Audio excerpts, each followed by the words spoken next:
Hello my friends, welcome or welcome back to my channel. My name is Novella. Today is Tuesday and I want to talk about a question that Ollie asked in one of his videos. He was wondering about the fact if an author can write about someone else's story. Can authors tell someone else's story? My answer is yes. But of course, there's a but. Now, I'm an author too, and I mostly write screenplays, but it's not like you have a choice. Well, not in my case, at least. You just are being attacked by, not by a little kitten, but it's a bit like this little kitten. So, at a certain point in my life, an old man appeared here, and he wouldn't go away. And he wanted me to tell his story. It's a fictitious man, but he wanted to tell me his story, and I didn't know what to do with it. I couldn't understand it. And after a couple of days, I got really, he just wouldn't leave my mind. It was just, bugged me all the time. And then I started writing and the words came out of nowhere. And it turns out that he was, of course, fictional, but he was an old man. He just lost his wife from Alzheimer's, and he was alone and bitter, and after a nasty fall, he befriends one of his nurses, a male nurse, and finally he can open up about everything that has bothered him in his life. And that's the rough premise. Now, I am not a man, I'm not an elderly man, I'm not an Englishman. He was English, but still I wrote that story. And they always say, write about what you know, but that's, in a way, they want to say, write about what you have well researched. Do your research as an author. So you don't really choose your stories, your stories choose you. So you don't really have a choice in a matter. I've wrote also a screenplay about a nurse in the First World War. What did I do? I read everything that was available. I read manuals for nurses written by Florence Nightingale, what they could do during to patch up soldiers during a war. On the field, on the battlefield, I've spoken to professors that were specialized in medical history, especially nurses.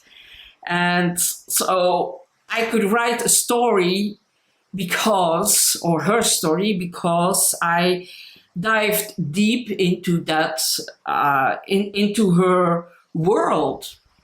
And I really knew everything that happened in that period. I knew how they communicated with each other. I knew who the doctors were. I knew everything, as much as I could possibly know to tell that story. Now, can a white author write a story about, for instance, a black African-American woman who lives in Brooklyn somewhere in the 50s? Yes and no. No, because we don't really know what's it like to be judged upon a race. Or you have to go to a place where white people are judged upon their race. For instance, Korea can be difficult, Japan can be difficult.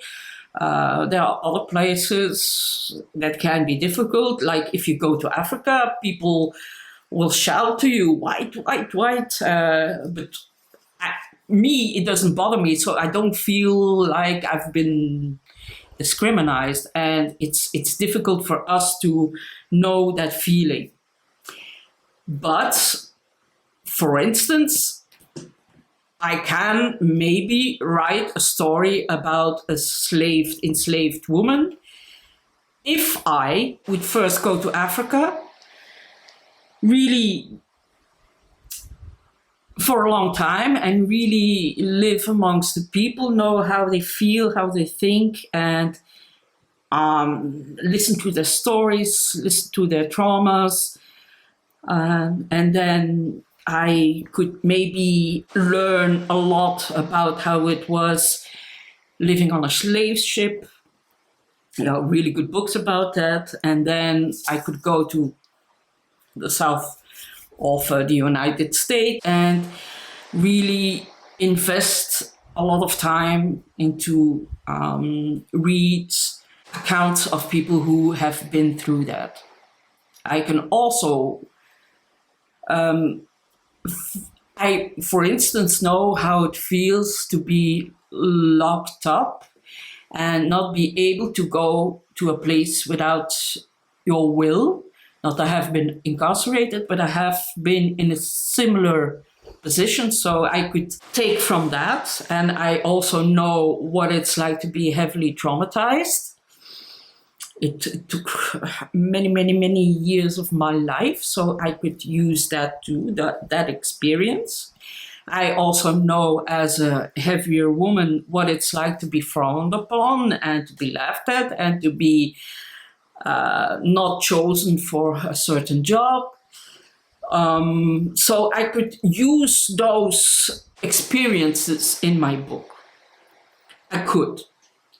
Will I do that? I don't know. Nobody in my head has knocked on my invisible door in my head and told me and asked me, tell my story. The problem when you write something like, for instance, I would bring out my first novel. I've never written a novel yet. I've been writing a novel, but I haven't published one yet. And I imagine that I would talk about a Syrian refugee and that I would have crossed the Mediterranean Sea, nearly drowned 3 times, and then being locked up in Lampedusa and stuff like that.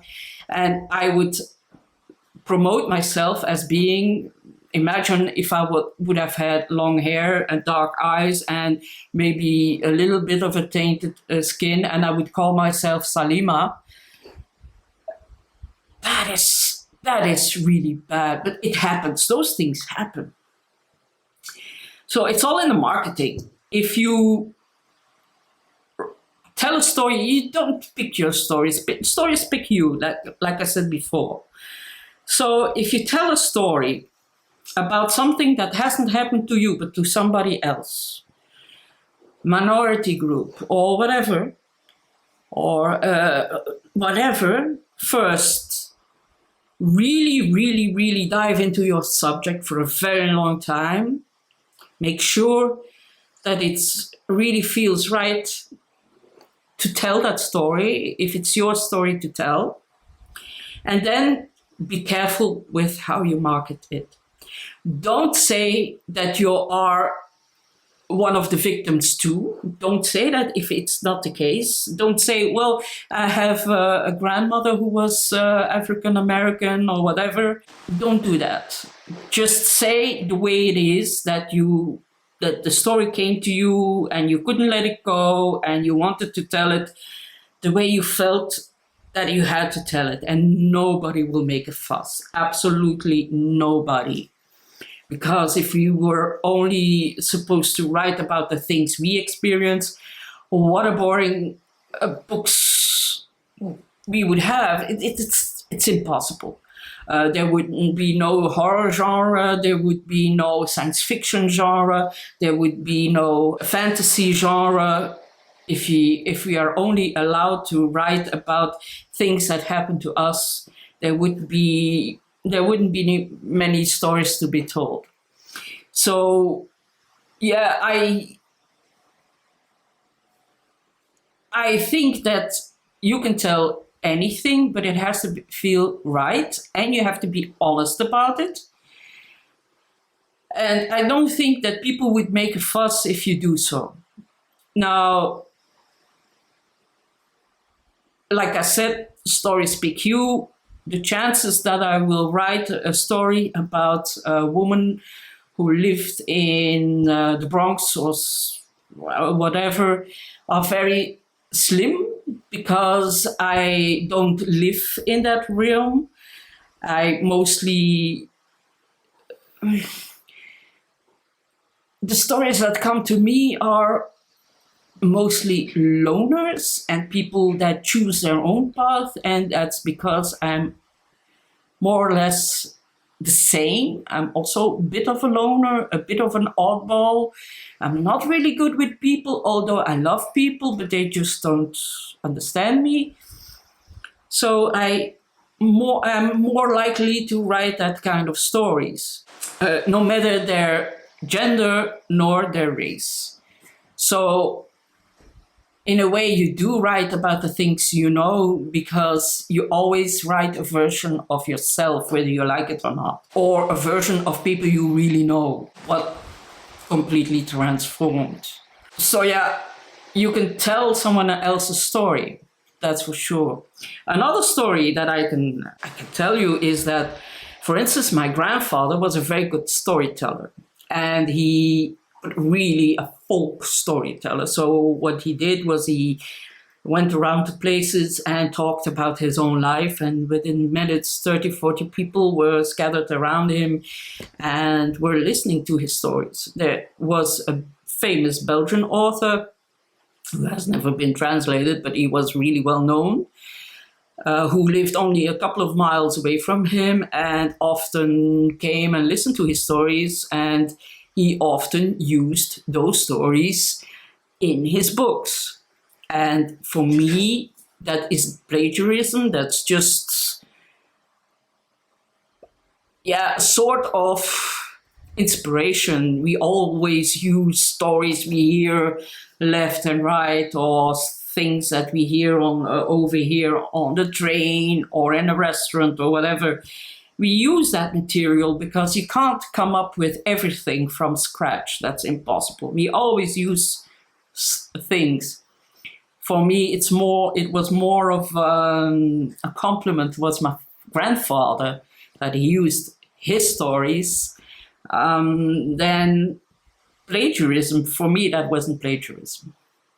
So yeah, that's my take on what an author can write or can't write.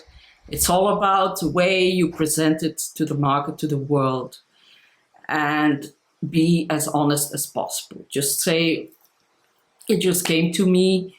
Don't ever write a story because you are sure it will sell, because that's the wrong reason. It has to come from your heart, from your gut feeling. Never write a story about Mexican refugees because it's all over the news and you think it will sell well. That is the wrong reason. Write it because you feel it, because it's in you and it wants to come out. And you can't do anything else but write. It's a really weird feeling, but it is what it is.